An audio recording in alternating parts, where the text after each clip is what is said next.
Okay, we got Brad's order here in Wyoming. I'm not sure what the nickname of the Wyoming state is. Probably something to do with gold or something. Is it the black gold? No, I think that's actually a different state. The black gold I think might be Arkansas or something. I'm not sure. I get it mixed up. But anyways, we're going to get this ready to go for you. Got your mic here. There's a new battery in it for you. When you use this mic, I don't recommend running the volume control past about, you see the little notch there? Line that up with that V, and that's probably all you need. You can actually run a little bit less, especially if you're going to run this mobile. Of course, you can use the TX noise reduction on the radio itself, which is here. It's a setting there, and the color indicates different values. Like you can run receive separate of transmit, or you can run them both. I usually just run them both. I like level 1 or 2. But generally speaking, you don't really need to, by running this around the V and the volume, you can just talk right into the mic an inch or two away, and you sound nice and clear, and you're not going to sound over modulated or anything like that. So just wanted to point that out. This will plug right into the radio and work. Just need to run the radio in the dynamic mic type, and I'll put that in there for you. So I do have 10 meters in the background. There's some guys up to the north of me talking a little bit, and then now there's some band opening coming in, and some guys in other states and stuff are getting them. So I'm just kind of listening to that while I work here. Okay, this is yours right here. Just wanted to show that. Okay, so when you take one of these out of the box, the first thing that I always notice, and sometimes I get asked about it by the customers, this one isn't so bad, but sometimes there's a lot of smudging on the display. This has a protective film all around, even the black area. There's a protective film, and you can get up under there with like a fingernail or something, and the whole thing will peel out. And it seems like some of the Washingtons, you can see it a little bit more. So that's up to the individual on whether or not they want to peel that off themselves. Especially if you're going to use this outside in a vehicle and it's going to be hot, a lot of sunlight, you probably would want to take that off. And then obviously you don't have any protection, then the LCD screen, it may scratch over time if you aren't careful. But the downside to it is if you leave these on, these protective films, over time they'll be almost virtually impossible to get off, and sometimes they stick and they don't come off. So it's up to the customer. I don't take them off.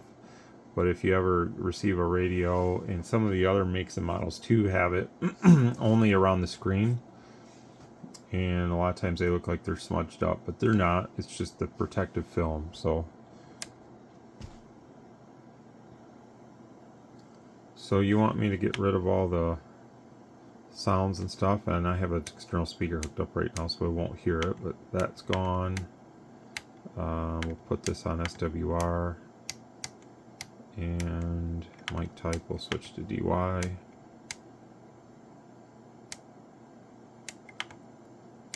That's for your NRC adjustment, so level 1 is good. Don't want to go too crazy with it. You can obviously switch your emergency channels to something you might want. You could go like 19, and then number 2 you could go like, let's say you wanted this one. I think maybe you can do it by mode too, yeah.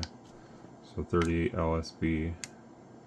And you have a dual watch function. We can watch 2 channels. You might, I don't know, let's just say you want 20 and 31.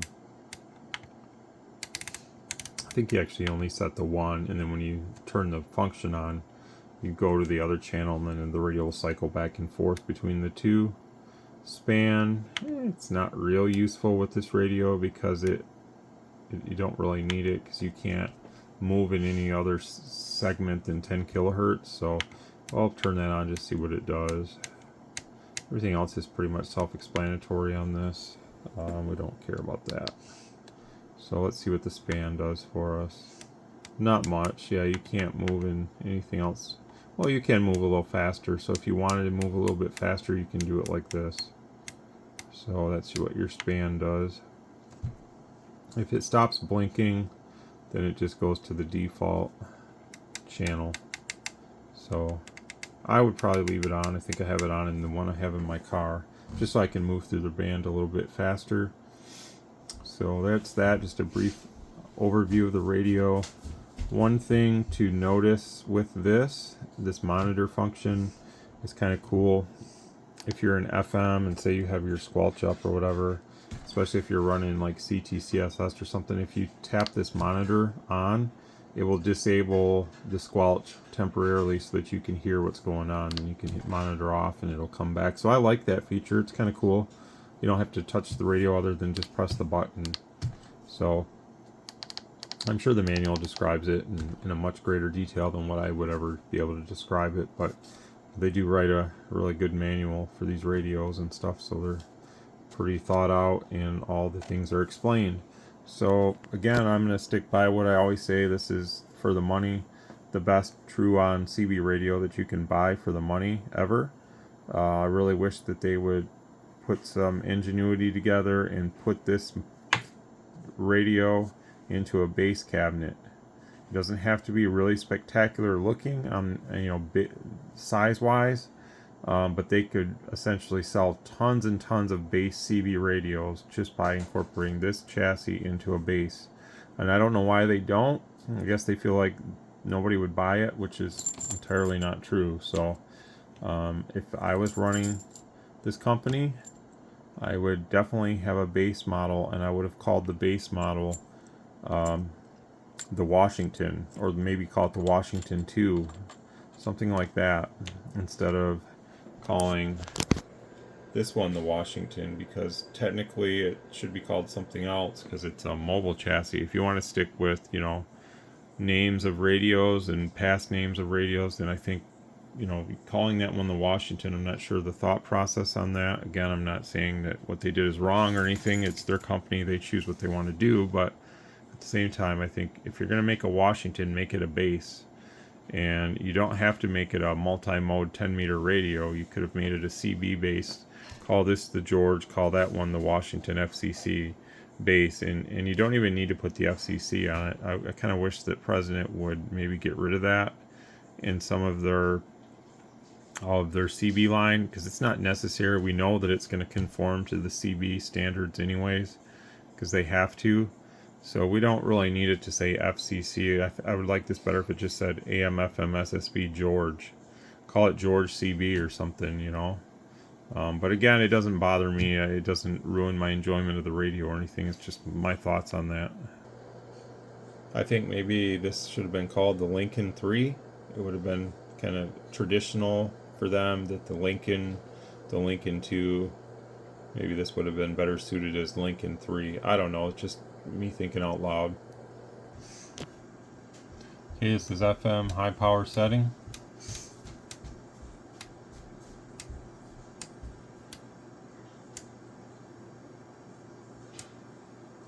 About 4.19.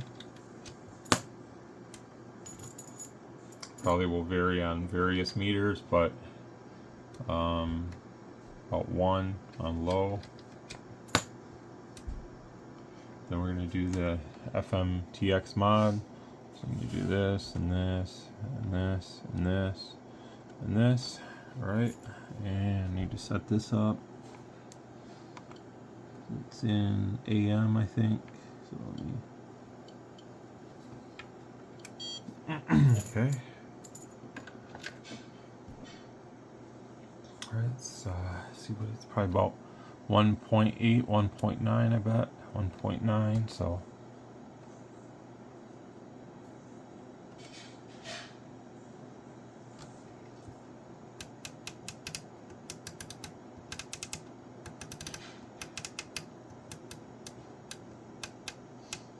It's about 2.1. That's how I set those. I'll switch this over to AM because that's coming up now. And I'll switch this over to AM. Okay. AM high power. So we'll get this a little bit more. 3.99 is the maximum that it goes to, so that's fine. I'm going to back that down just a little bit. That's the low power. There's the modulation coming up now. Let's actually really quick check the frequency because I hadn't done that.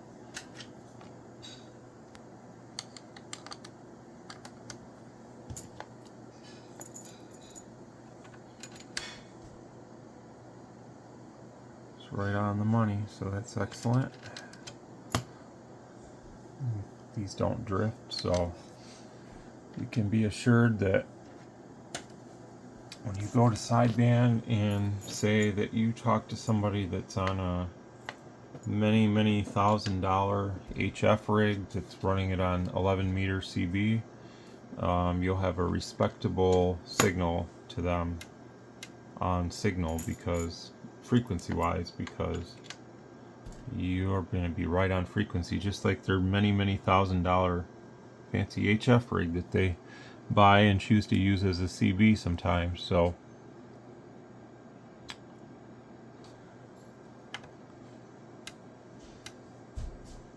I don't know, I think it's funner to use these kind of radios, use a real radio for a CB personally, but not everybody thinks like me. Like I'll keep saying that many times, because I just find a lot of enjoyment using a real CB for CB. There's the low power waveform, looks excellent. That's about 95 some odd percent. If we get out of this and go here, actually I need to bump that down some, but look how clean that is. I mean, you can't get any better than that. I don't think too many would run this on low power anyways, but if you do, there's probably a reason, and I think we all know why, but just make sure that if you do run something like that, it's probably best to look into one of these on the output of that, and also one of the filters, the low pass. I believe you should run both, band pass and low pass. Run the band pass first, run the low pass after. That way the band pass works first. It takes attenuates, below the band that you're on and above, and then let the low pass really just kick it into gear and attenuate everything above the band, and then you got nothing to worry about. Running the radio by itself, there's no need to run any filters because it's not necessary. So the radio is perfect the way it is, so you're not going to bother anybody on this. Okay, AM high power.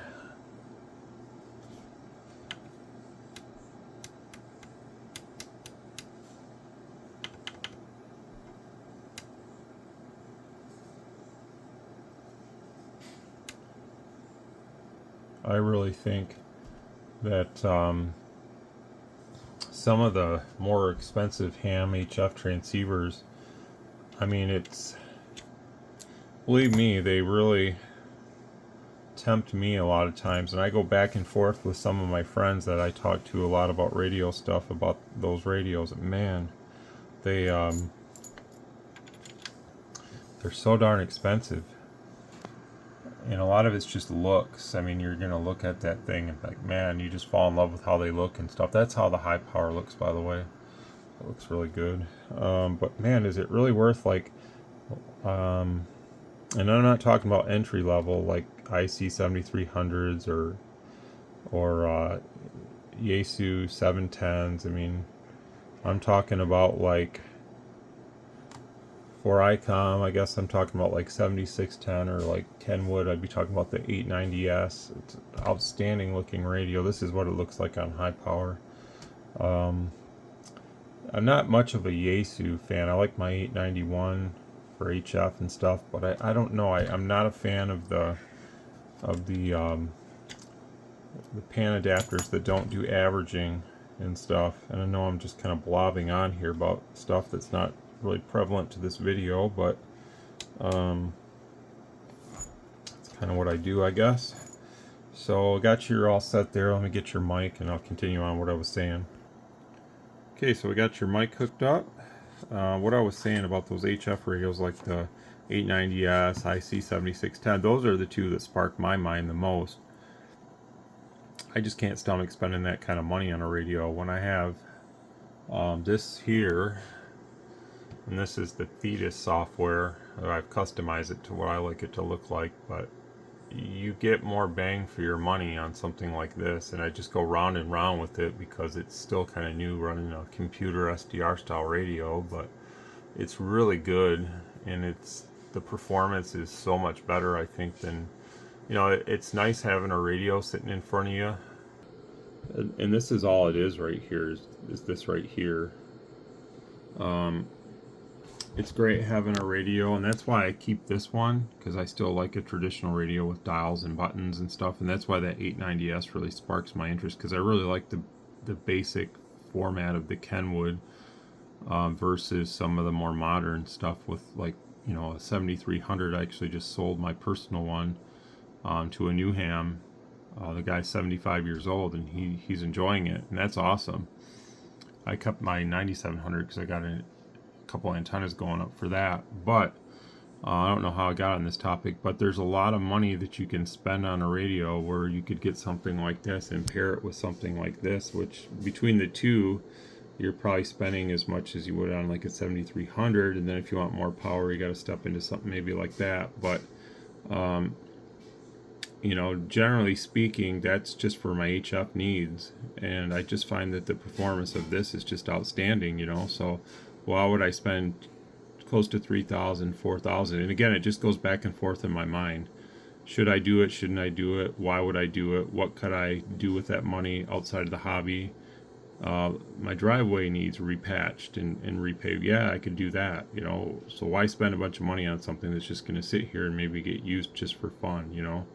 Buy this, pair it with something like this for 100 watts and enjoy the software side of the hobby. Man, it's just outstanding. And then this is for a relay buffer between the amplifiers and the radio. But anyways, that's just what I go through on a daily basis, some things that go around in my mind, you know, looking at these radios, and keep telling myself I know there's going to be some sales and stuff, but at the same time it's just not really necessary, so I don't know. Anyways, back to the radio at hand here, the reason why we're doing the video. So this is the AM. It's about a 4-watt carrier, and then with speaking, peak envelope power on this George. With the KPO mic, we're seeing anywhere of up to 20 to somewhere in the teens, sometimes up to almost 30. So it's doing a fantastic job, you know, and they sound really good too. That's the thing, nice and clear, punchy, crisp audio. So they have outstanding audio. And for anybody that's an audio person, you know, when you hear these kind of radios on the air, yeah, they might not excite you with all this average swing power and all this stuff, but it's the audio that really counts at the end of the day. When you sound crisp and clear and just really good, people hear that and they want to talk to you, you know, versus somebody that's just all muddied up and bleeding 5, 6, 7 channels. And that, to me, that just annoys me and makes me never want to talk to you as an operator, because you show no regard for anybody else but yourself and your power meter and all that. So here's sideband on this. So you will notice on sideband with these, the RF power meter generally doesn't read as high as what it would on AM, and that's just the design of the radio, so don't get too worried about that. There's nothing wrong with it. Here it is on sideband though, 1 2 3 4 5, check 1 2. So they do almost 30 watts, and looking at it on the spectrum analyzer, it's outstanding. I mean, it's so clean, so you just can't beat that. You know, this thing is right up there with some of those top-end HF radios I was just talking about. You know, the cleanest radio on the market is this, when you're running the pure signal, and a lot of those really expensive radios don't offer anything like that. So again, you spend thousands and thousands of dollars and you don't even get something like that. So, but not everybody wants a SDR radio, and that's the reason why they still sell tons and tons of those high-end radios. So I heard a guy just earlier when I was talking to the locals on 10 meter, and then I got out of there. And I didn't know what radio he was on. He sounded great, but I didn't ask. And I heard a guy from Florida come in after I was just listening to him, and he said he's on an FT 101D, I think, or something, which is like a close to $5,000 radio, and that's great if that's what you want to spend and that's what you're into. But man, I'm so glad that I just have this, and I'm really happy with it, and it does everything that I need plus some, you know. So think about the next time you want to go out and spend a lot of money on, like, if you're a ham radio operator on a really high-end radio, because a lot of times the performance on this is going to beat it. And you know, yeah, there's a little bit of computer stuff that you have to do, and I'm not selling these or anything, these Hermes lights or anything. I'm just talking to you guys as a user, that I just keep going round and round with other radios for HF, and I always come back to the Hermes, because it's just, you don't get the performance anywhere else. I forgot to show this on the George. This is why I like these so much. I mean, again, let's just turn that off for a second. This is what makes it fun for me, when I can just talk on a CB radio, and it literally, with the two-tone, with the two-tone going, we're only seeing about 8-9 watts out of it, but that's where we're. So one might say, well, man, it's underpowered and stuff. Well, I don't worry too much about that, because when we speak with voice, and it's true with any radio, usually there's a little bit of a difference on what you'd see on power with voice versus a test tone. And even the fancy HF radios will work the same way, you know. With voice, things tend to kick in a little bit more, but we don't test with voice, we always test with tones, and this radio's at about 29-30-ish range, which is just, it's outstanding. So as the ARRL would say, it's about 35-36, and I mean, it's just like, wow, you know, you just can't really get any better than that. You know, there's really no CB on the market that's better than this. Even the McKinleys and stuff don't come close to this kind of rating. So for me, it's just a game changer. That's why I like these radios so much. So and I'll continue to support this radio for as long as it's made. And I really, like I said in the beginning of the video, I really wish they'd make a base, because I would have one sitting here. I would sell off all my other stuff, and I would use a radio like this as a base. And I'm probably going to use one as a base, because it's the only one that I like to really use as a CB, just to sit around and just talk and whatnot, you know, as a CB. So that's one thing that you guys might not realize. I don't really like to use my ham and HF stuff on CB. I mean, to me, it's funner to do things like this and talk with this, or talk on one of my old school CBs like a Grant, or that Washington base that I still haven't even touched, or my Pro 810E base. Things like that are just so much more enjoyable to me. But everybody has a want and a need in the hobby, so you know, that's up to the user.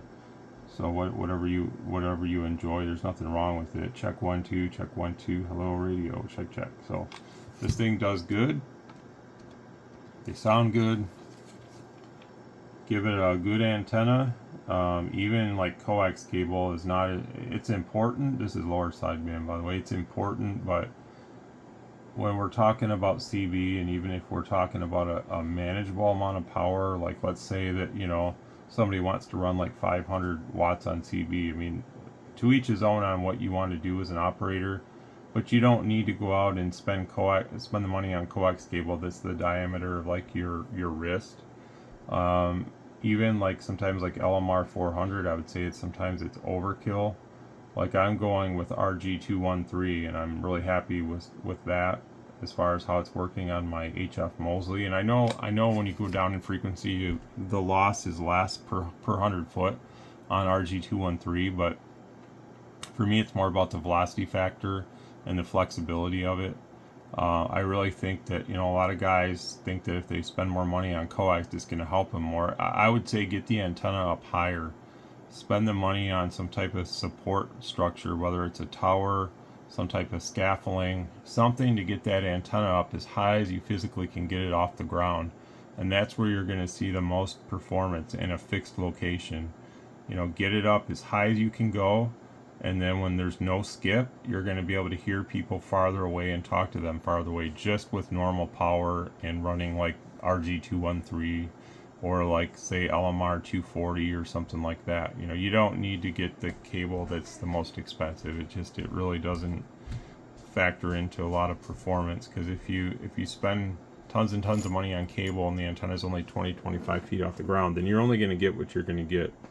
So again, these are just my observations in the hobby and my limited experience doing things the way I do it. So I hope you enjoy it, and we'll get it sending off to you on Monday. Got a battery in here for you. If you want to switch back to the mic that comes with it, which is this mic, you're going to have to switch the mic type to EL in the menu. 73.